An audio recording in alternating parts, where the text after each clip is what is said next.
Poor baby. I hope you enjoy it.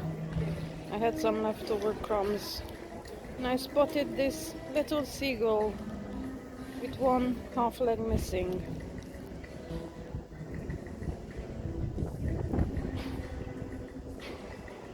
Mm.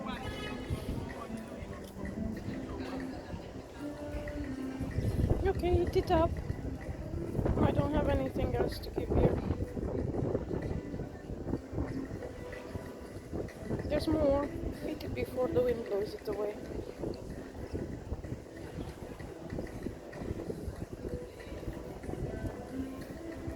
Good. What happened to you?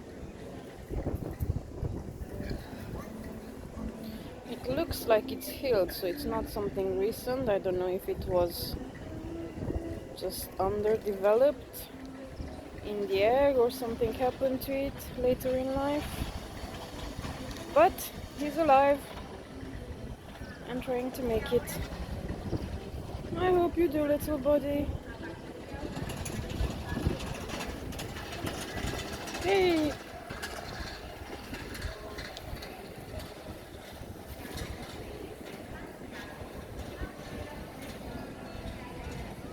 No.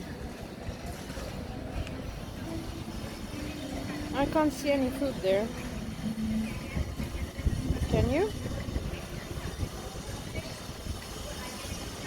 Okay. I'm glad I spotted you. I need to go now. I hope you find more food. Bye.